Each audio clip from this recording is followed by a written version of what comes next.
एक सेठ जी थे। कौन थे? सेठ जी। कभी दान नहीं करते। दान तो जैसे कि उन्होंने कसम खाई थी कि कभी एक धेला भी देंगे नहीं किसी को। अब एक बार थोड़ा बुजुर्ग हो गए तो पत्नी ने कहा कि भैया कुछ तो पुण्य कर लो, अब तो बुढ़ापा आ गया। क्या कर लो? कुछ तो पुण्य कर लो, अब तो बुढ़ापा आ गया। कहीं तो स्नान कर लो, गंगा स्नान ही कर लो। सारी दुनिया गंगा स्नान को जाती है, तुम भी चले जाओ। जब पत्नी डंडा मारे तो पति को भागना ही पड़ता है भैया। अब सुबह सुबह निकल गए 3 बजे। 3 बजे गए गंगा घाट पर, लेकिन जहां सब स्नान करते हैं वहां नहीं गए। जहां शमशान घाट था वहां चले गए। कहा यहां कोई नहीं होगा। अगर मैं जहां सब स्नान करते हैं वहां गया तो वहां पंडे पकड़ लेंगे, और पंडों ने अगर पकड़ लिया तो छोड़ने वाले नहीं हैं। पंडे तो आपको पता ही है कैसे होते हैं। पंडे तो भैया संकल्प करवा लेते हैं कि चलो कोई बात नहीं, आपके पास कोई धन नहीं है तो आप संकल्प कर दो कि आप 1001 रुपए मुझे दोगे, चाहे बाद में दे देना। करवाते हैं कि नहीं? हरिद्वार गए हो? कौन कौन गया है? तो वहां पंडों ने पकड़ा कभी? पैसा नहीं हो तो क्या बोलते हैं? बाद में दे देना, नहीं दोगे तो पाप लगेगा। अब बेचारा आदमी सोचता भैया पाप ना लगे, इससे अच्छा दे ही दें इसको। तो अब सोचने लगे सेठ जी कि उधर गया तो पंडा पकड़ लेगा, शमशान घाट में तो पंडा भी नहीं आएगा। चुपचाप स्नान करके निकल जाऊंगा। क्या करूंगा? स्नान करके निकल जाऊंगा। आज भगवान विष्णु को एक मजाक सूझा। जैसे ही पंडे ने डुबकी लगाई, हर हर गंगे उठा, इतने में ही भगवान विष्णु पंडा बनकर पहुंच गए। बोले आओ यजमान, हर हर गंगे। अब जो है सेठ जी ने कहा कि ये तो यहां भी आ गया, इसने तो यहां भी नहीं छोड़ा, इसने तो यहां भी नहीं छोड़ा। अब देखा तो कहा हाँ भैया बताओ। तो भगवान ने कहा देखो हम यहाँ के पंडा हैं, यहाँ से कहीं इधर उधर जाते नहीं। कोई आपका जैसा सेठ साहूकार आ जाए तो साल भर का इकट्ठा ही दे जाता है। सेठ जी ने कहा साल भर की बात छोड़ो, यहाँ तो एक दिन का भी नहीं दे सकते। अब दोनों में बड़ी तू मैं होने लगी। भगवान ने बड़ा समझाया, पंडा बने हैं तो कहा भैया कुछ तो दो। अच्छा कुछ नहीं, जो मन करे वो दे दो। उसने कहा हम कुछ नहीं देंगे।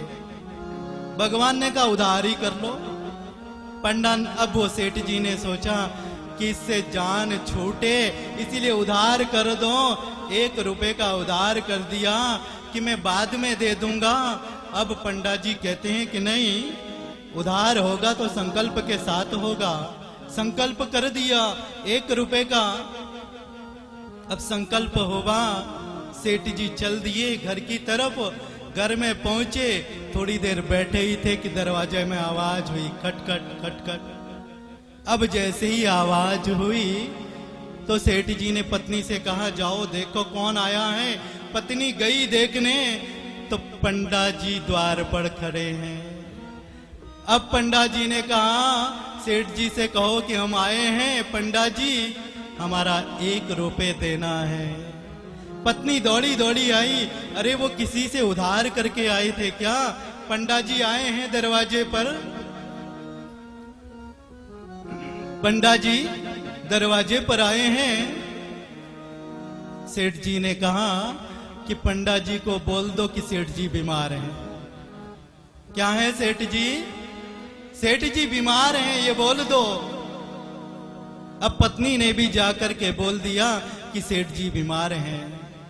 अब तो जो पंडा जी हैं, पंडा जी ने कहा अरे राम राम राम राम राम राम, हमारे यजमान बीमार हो गए।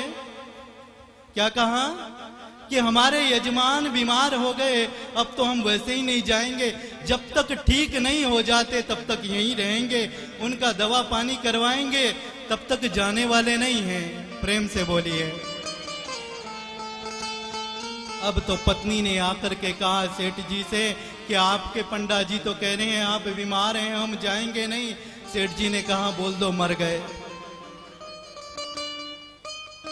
क्या बोल दो कि मर गए।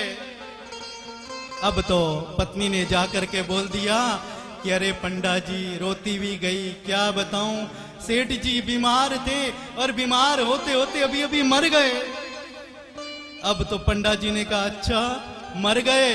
पंडा जी ने कहा तो बहुत बड़ी दुख की खबर है, अब आप अकेली कैसे उनका क्रियाक्रम करेंगी। अब तो मैं सबको लेकर के आता हूँ, पूरे गांव से लोगों को लेकर के आता हूँ, चिंता मत करना। अब पत्नी ने कहा रे नहीं मरे, आप चिंता मत करो। लेकिन पंडा जी चले गए गांव में और लकड़ी वकड़ी इकट्ठी करके लाए, सब लोगों को बुला लिया कि सेठ जी मर गए, सेठ जी मर गए। पूरा गांव इकट्ठा हो गया, 2-4 गांव आ गए। सेठ जी सांस रोके पड़े हैं, सांस रोके पड़े हैं कि कहीं इस पंडे को 1 रुपए न देना पड़ जाए। तो मरने का नाटक कर दिया, सेठ जी को अर्थी पर लिटाया, सेठ जी को बांध दिया। सेठ जी ने कहा बांधने दो लेकिन 1 रुपए नहीं दूंगा। बांध दिया, बांध करके सेठ जी को ले जाने लगे। राम नाम सत्य बोलते जा रहे हैं। पत्नी ने रोका, पत्नी ने कहा अरे इन्हें मत ले जाओ, ये मरे नहीं है, जिंदा है। लोगों ने कहा कि बेटा ऐसे ही होता है, अरे जब आदमी मर जाता है तो लगता है वो जिंदा ही है, तू चिंता मत कर। बुजुर्ग समझाने लगे, लेकिन अब कौन समझे कौन जाने। सेठ जी को ले जाया गया, लकड़ियों के ऊपर रख दिया। कहाँ रख दिया? लकड़ियों के ऊपर रख दिया। अब तो आग लगाने की बारी आई। सेठ जी एक आंख खोल करके देखते, सेठ जी एक आंख खोल करके देखते कि वो पंडा तो नहीं आसपास। अब इतने में भगवान विष्णु स्वयं प्रकट हो गए। उस भगवान तो पंडे के रूप में थे ही। भगवान ने कहा रुको रुको, आग लगाने से पहले मैं इस सेठ के कान में एक मंत्र फूंकना चाहता हूं। मैं इस सेठ के कान में एक मंत्र डालना चाहता हूं। तो भगवान गए हैं और सेठ के कान में कहा कि अभी भी समय है भैया, 1 रुपए दे दे। अभी भी समय है, 1 रुपए दे दे। लेकिन सेठ ने देखा ये तो वही पंडा है, थोड़ी देर आंख खोली फिर बंद कर दी। भगवान ने कहा मैं भगवान हूं, अरे मैं तुझे दर्शन देने आया हूं, तेरे पीछे पीछे आ गया यहां तक। अब सेठ ने देखा तो सेठ ने कहा प्रभु जब आपके दर्शन हो ही गए हैं तो मुझे भी एक वरदान दे दो, मुझे भी एक वरदान दे दो। भगवान ने कहा भाई मैं हार गया, तू मांग, क्या वरदान चाहिए? सेठ ने कहा वो 1 रुपए माफ कर दो। क्या कर दो?